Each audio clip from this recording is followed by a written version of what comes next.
ਸਾਰੇ ਭੈਣ ਭਰਾਵਾਂ ਤੇ ਬੱਚਿਆਂ ਨੂੰ ਮੇਰੇ ਵੱਲੋਂ ਪਿਆਰ ਸਹਿਤ ਸਤਿ ਸ੍ਰੀ ਅਕਾਲ। ਮੇਰਾ ਨਾਮ ਮਨਦੀਪ ਕੌਰ ਔਲਖ ਹੈ। ਹੁਣ ਮੈਂ ਤੁਹਾਨੂੰ ਕਰਤਾਰ ਸਿੰਘ ਔਲਖ ਦੁਆਰਾ ਲਿਖੀ ਗਈ ਕਿਤਾਬ ਰਾਈ ਦੇ ਪਹਾੜ ਦਾ ਸੱਚ ਭਾਗ ਪਹਿਲਾ ਦੀ ਅਗਲੀ ਕਿਸ਼ਤ ਸੁਣਾਉਣ ਜਾ ਰਹੀ ਹਾਂ। ਕਈ ਵਾਰੀ ਦੇਖਿਆ ਸੁਣਿਆ ਜਾਂਦਾ ਹੈ ਕਿ ਉਹਨਾਂ ਲੋਕਾਂ ਨੂੰ ਬਹੁਤ ਵੱਡੀਆਂ ਸਫਲਤਾਵਾਂ ਮਿਲ ਜਾਂਦੀਆਂ ਹਨ ਜਿਹੜੀਆਂ ਉਹਨਾਂ ਦੀ ਸੋਚ ਤੋਂ ਬਾਹਰ ਹੁੰਦੀਆਂ ਹਨ। ਉਹਨਾਂ ਲੋਕਾਂ ਦੀ ਗਰੀਬੀ ਦਾ ਸਤਰ ਵੀ ਬਹੁਤ ਨੀਵਾਂ ਹੁੰਦਾ ਹੈ। ਸਾਰੀ ਦੁਨੀਆ ਜਾਣਦੀ ਹੈ ਕਿ ਕਮਲ ਦਾ ਫੁੱਲ ਹਮੇਸ਼ਾ ਚਿੱਕੜ ਵਿੱਚ ਪੈਦਾ ਹੁੰਦਾ ਹੈ ਅਤੇ ਆਪਣੀ ਅਦਭੁਤ ਸੁੰਦਰਤਾ ਤੇ ਖੁਸ਼ਬੂ ਨਾਲ ਚਿੱਕੜ ਦੀ ਸੋਭਾ ਵਧਾਉਂਦਾ ਹੈ। ਪਰਮ ਪਿਤਾ ਪਰਮਾਤਮਾ ਜਾਣਦਾ ਹੈ ਕਿ ਕਿਸ ਇਨਸਾਨ ਨੂੰ ਗੁਲਾਬ ਦੇ ਪੌਦੇ ਉੱਪਰ ਨੁਕੀਲਾ ਕੰਡਾ ਬਣਾ ਕੇ ਸਜਾਉਣਾ ਹੈ ਤੇ ਕਿਸ ਇਨਸਾਨ ਨੂੰ ਮਹਿਕਾਂ ਮਾਰਦਾ ਰੂਹਾਂ ਨੂੰ ਸਕੂਨ ਪਹੁੰਚਾਉਣ ਵਾਲਾ ਰੰਗ ਬਿਰੰਗਾ ਫੁੱਲ ਬਣਾ ਕੇ ਸਜਾਉਣਾ ਹੈ। ਉਸ ਦੇ ਅੱਗੇ ਕਿਸੇ ਮਨੁੱਖ ਦੀ ਸਿਆਣਪ ਜਾਂ ਦੁਨਿਆਵੀ ਸਿੱਖਿਆ ਗ੍ਰਹਿਣ ਕੀਤੀ ਹੋਈ ਬੁੱਧੀ ਕੰਮ ਨਹੀਂ ਆਉਂਦੀ ਹੈ। ਦੁਨਿਆਵੀ ਸਿੱਖਿਆ ਜਾਂ ਰੱਬੀ ਸਿੱਖਿਆ ਦਾ ਗਿਆਨ ਪ੍ਰਾਪਤ ਕਰਨ ਵਾਲੇ ਮਨੁੱਖਾਂ ਦਾ ਜ਼ਿਆਦਾਤਰ ਦੇਖਿਆ ਜਾ ਰਿਹਾ ਹੈ ਕਿ ਜੋ ਇਹਨਾਂ ਨੂੰ ਕਰਨਾ ਚਾਹੀਦਾ ਸੀ ਉਹ ਸਭ ਕੁਝ ਇਹ ਨਹੀਂ ਕਰ ਪਾਉਂਦੇ। ਦੁਨਿਆਵੀ ਸਿੱਖਿਆ ਪਾਉਣ ਵਾਲੇ ਮਨੁੱਖ ਵਿੱਚ ਜਾਂ ਰੱਬੀ ਗਿਆਨ ਪ੍ਰਾਪਤ ਕਰਨ ਵਾਲਿਆਂ ਵਿੱਚ ਜ਼ਿਆਦਾਤਰ ਅੰਤਰ ਨਹੀਂ ਵੇਖਣ ਜਾਂ ਸੁਣਨ ਨੂੰ ਮਿਲਦਾ। ਦੋਨਾਂ ਦਾ ਸੁਭਾਅ ਵੀ ਮਿਲਦਾ ਜੁਲਦਾ ਹੈ ਅਤੇ ਉਹਨਾਂ ਦਾ ਮਕਸਦ ਵੀ ਇੱਕ ਸਮਾਨ ਹੈ। ਪਰ ਅਸਲ ਵਿੱਚ ਇਹਨਾਂ ਦੋਨਾਂ ਸਿੱਖਿਆਵਾਂ ਵਿੱਚ ਜ਼ਮੀਨ ਅਸਮਾਨ ਦਾ ਅੰਤਰ ਹੈ।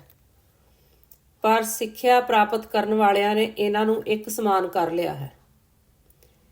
ਮੈਂ ਆਪਣੀ ਸਮਝ ਮੁਤਾਬਕ ਥੋੜਾ ਲਿਖ ਕੇ ਦੱਸਣ ਦੀ ਕੋਸ਼ਿਸ਼ ਕਰਾਂਗਾ। ਹੋ ਸਕਦਾ ਹੈ ਕਿ ਮੇਰਾ ਅੰਦਾਜ਼ਾ ਠੀਕ ਨਾ ਹੋਵੇ, ਪਰ ਫਿਰ ਵੀ ਮੈਂ ਆਪਣੀ ਸੋਚ ਮੁਤਾਬਕ ਲਿਖਣ ਦੀ ਕੋਸ਼ਿਸ਼ ਕਰਾਂਗਾ।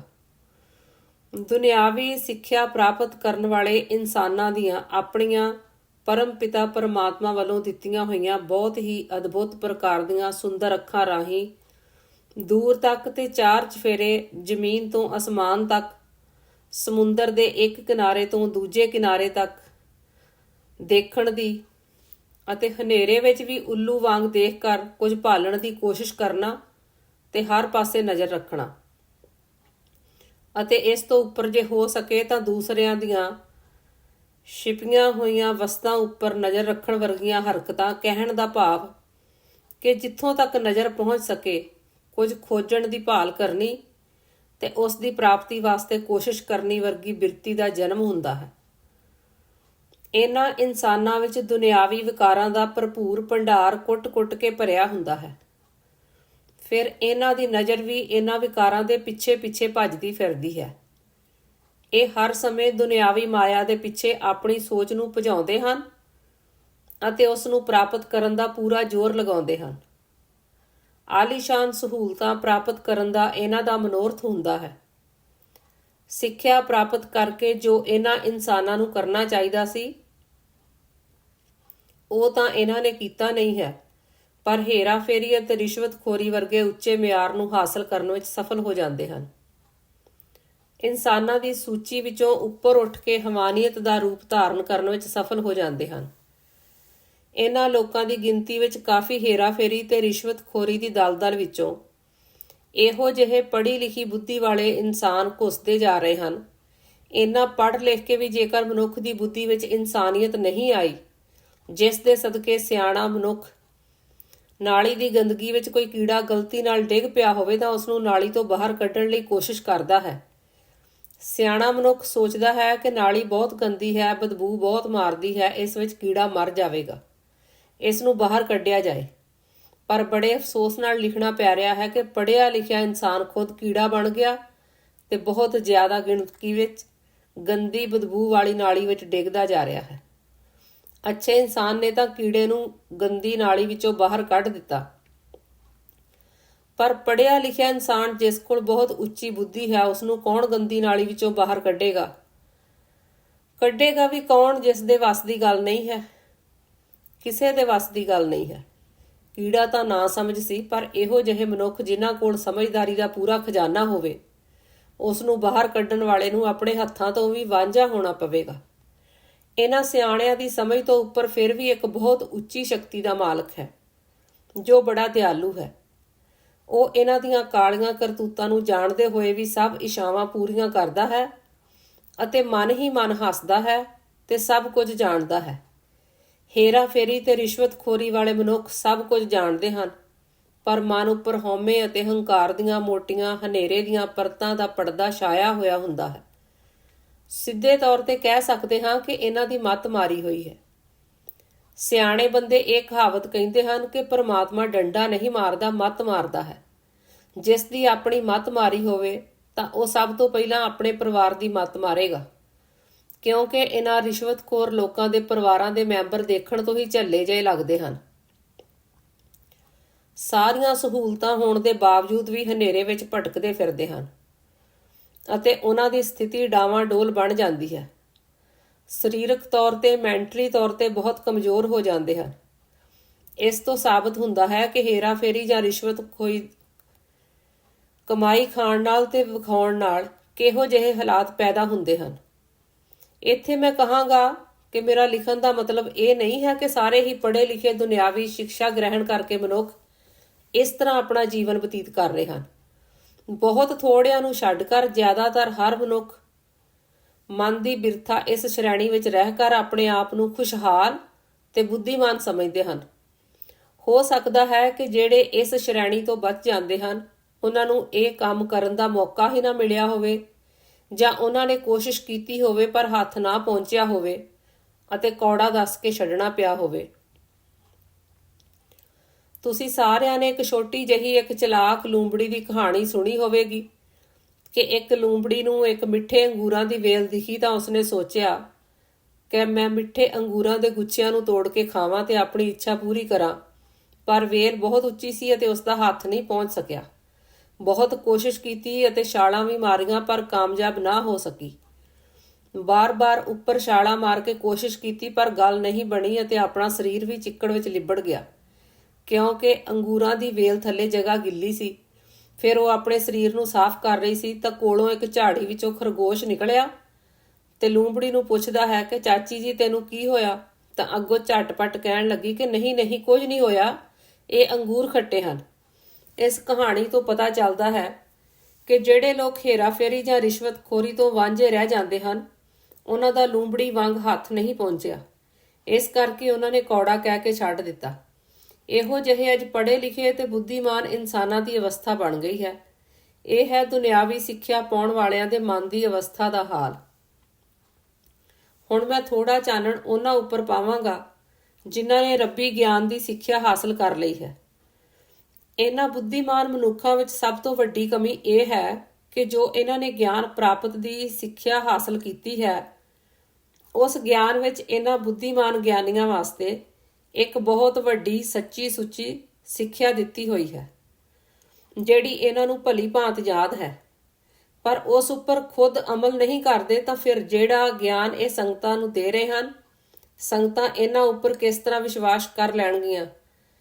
ਉਸ ਵੱਡੀ ਸਿੱਖਿਆ ਨੂੰ ਇਹਨਾਂ ਗੁਣੀ ਗਿਆਨੀਆਂ ਨੇ ਆਪਣੇ ਸਰੀਰ ਦੇ ਕਿਸੇ ਕੋਨੇ ਵਿੱਚ ਬੰਦ ਜਾਂ ਛਿਪਾ ਕੇ ਬਾਹਰ ਅਲੀਗੜ੍ਹ ਵਾਲਾ 7 ਕਲਾਵਾਂ ਵਾਲਾ ਤਾਲਾ ਲਗਾ ਦਿੱਤਾ ਹੈ। ਮੈਂ ਇੱਥੇ ਦੱਸਣਾ ਚਾਹਾਂਗਾ ਕਿ ਉਹ ਕਿਹੜਾ ਗਿਆਨ ਹੈ ਜੋ ਇਹਨਾਂ ਗਿਆਨੀਆਂ ਨੇ ਬੰਦ ਕਰ ਰੱਖਿਆ ਹੈ। ਉਹ ਇਹ ਹੈ ਰੱਬੀ ਗੁਰਬਾਣੀ ਦਾ ਗਿਆਨ, ਜਿਸ ਨੂੰ ਪ੍ਰਾਪਤ ਕਰਨ ਵਾਲਾ ਜੇਕਰ ਵੇਚਦਾ ਹੈ ਤਾਂ ਉਹ ਬਹੁਤ ਵੱਡਾ ਗੁਨੇਗਾਰ ਹੈ ਤੇ ਪਾਪ ਕਰ ਰਿਹਾ ਹੈ। ਇਸ ਸੰਸਾਰ ਅੰਦਰ ਬਹੁਤ ਸਾਰੀ ਵੱਡੀ ਗਿਣਤੀ ਵਿੱਚ ਗਰੀਬ ਲੋਕਾਂ ਕੋਲ ਖਾਣ ਵਾਸਤੇ 2 ਵਕਤ ਦੀ ਰੋਜ਼ੀ ਰੋਟੀ ਨਹੀਂ ਹੈ ਤੇ ਨਾ ਹੀ ਰਹਿਣ ਵਾਸਤੇ ਘਰ-ਬਾਰ ਹੈ ਤੇ ਨਾ ਪਾਉਣ ਵਾਸਤੇ ਅੱਛੇ ਕੱਪੜੇ, ਨਾ ਆਪਣੇ ਬੱਚਿਆਂ ਨੂੰ ਪੜ੍ਹਾਈ ਕਰਵਾ ਸਕਦੇ ਹਨ। ਹੋਰ ਬਹੁਤ ਸਾਰੀਆਂ ਘਰੇਲੂ ਤੇ ਮਾਨਸਿਕ ਕਮਜ਼ੋਰੀਆਂ ਦਾ ਸਾਹਮਣਾ ਕਰਦੇ ਅਨੇਕਾਂ ਲੋਕ ਇਸ ਧਰਤੀ ਤੇ ਪਾਏ ਜਾਂਦੇ ਹਨ। ਜੇਕਰ ਇਹਨਾਂ ਲੋਕਾਂ ਦੇ ਦਾਇਰੇ ਵਿੱਚੋਂ ਕੋਈ ਮਨੁੱਖ ਕਿਸੇ ਮਜਬੂਰੀ ਜਾਂ ਆਰਥਿਕ ਕਮਜ਼ੋਰੀ ਕਰਕੇ ਚੋਰੀ ਜਾਂ ਗੁਨਾਹ ਜਾਂ ਪਾਪ ਕਰ ਰਿਹਾ ਹੈ ਤਾਂ ਉਹ ਮਨੁੱਖ ਗੁਨਾਹਗਾਰ, ਚੋਰ ਜਾਂ ਪਾਪੀ ਨਹੀਂ ਹੈ। ਉਹ ਸਭ ਕੁਝ ਉਸ ਦੀ ਮਜਬੂਰੀ ਹੈ ਅਤੇ ਉਸ ਨੂੰ ਮਾਫ ਕੀਤਾ ਜਾ ਸਕਦਾ ਹੈ। ਪਰ ਇੱਧਰ ਤਾਂ ਕਿਸੇ ਕਿਸਮ ਦੀ ਕੋਈ ਮਜਬੂਰੀ ਜਾਂ ਕਮਜ਼ੋਰ ਆਰਥਿਕਤਾ ਦਾ ਕੋਈ ਨਾਮੋ ਨਿਸ਼ਾਨ ਨਹੀਂ ਹੈ। ਇਹਨਾਂ ਲੋਕਾਂ ਦੇ ਬਾਹਰਲੇ ਪਹਿਰਾਵੇ ਤੋਂ ਅੰਦਾਜ਼ਾ ਲੱਗ ਜਾਂਦਾ ਹੈ ਕਿ ਪੈਰਾਂ ਤੋਂ ਲੈ ਕਰ ਸਿਰ ਤੱਕ ਲਿਬਾਸ ਵਿੱਚ ਕਿਸੇ ਤਰ੍ਹਾਂ ਦਾ ਵੀ ਕੋਈ ਦਾਗ ਜਾਂ ਵੱਟ ਨਹੀਂ ਦਿਸਦਾ। ਸਰੂਪ ਵੀ ਸਿੱਖੀ ਵਾਲਾ ਧਾਰਨ ਕੀਤਾ ਹੋਇਆ ਹੁੰਦਾ ਹੈ। ਬਾਹਰਲੇ ਸਰੂਪ ਜਾਂ ਸਿੱਖੀ ਧਾਰੀ ਹੋਣ ਕਰਕੇ ਇਹੋ ਜਿਹੇ ਗਿਆਨੀ ਆਪਣੇ ਪੈਰਾਂ ਜਾਂ ਗੋਡਿਆਂ ਨੂੰ ਹੱਥ ਲਗਾਉਂਦੇ ਵੀ ਬਹੁਤ ਸਾਰੇ ਦੇਖੇ ਜਾਂਦੇ ਹਨ। ਕੱਪੜਿਆਂ ਦਾ ਸਿਰਫ ਸਟਾਈਲ ਬਦਲਿਆ ਹੈ, ਪਰ ਠਾਠ ਬਾਠ ਵਿੱਚ ਕਿਸੇ ਵੀ ਕਿਸਮ ਦਾ ਫਰਕ ਨਹੀਂ ਹੈ। ਰੱਬੀ ਗਿਆਨ ਕਰਕੇ ਤਾਂ ਸਰੀਰ ਵਿੱਚ ਸਹਿਜ ਤੇ ਨਿਮਰਤਾ ਆਉਣੀ ਸੀ, ਪਰ ਇਹਨਾਂ ਦੀ ਅਵਸਥਾ ਦਾ, ਇਹਨਾਂ ਦੇ ਬਾਹਰਲੇ ਪਹਿਰਾਵੇ ਤੇ ਇਹਨਾਂ ਦੇ ਸੁਭਾਅ ਜਾਂ ਸਰੀਰਕ ਮਾਨਸਿਕਤਾ ਵਿੱਚ ਕਿਸੇ ਕਿਸਮ ਦਾ ਬਦਲਾਅ ਨਜ਼ਰ ਨਹੀਂ ਆਉਂਦਾ। ਦੁਨਿਆਵੀ ਸਿੱਖਿਆ ਪ੍ਰਾਪਤ ਕਰਨ ਵਾਲੇ ਮਨੁੱਖ ਦਾ ਆਮ ਤੌਰ ਤੇ ਦੇਖਿਆ ਜਾਂਦਾ ਹੈ ਕਿ ਇਹਨਾਂ ਮਨੁੱਖਾਂ ਨੇ ਆਪਣੇ ਜੀਵਨ ਵਿੱਚ ਕਾਫੀ ਮਿਹਨਤ ਤੇ ਕਾਫੀ ਟਾਈਮ ਅਤੇ ਵੱਡੀ ਮਾਇਆ ਵੀ ਲਗਾਈ ਹੁੰਦੀ ਹੈ।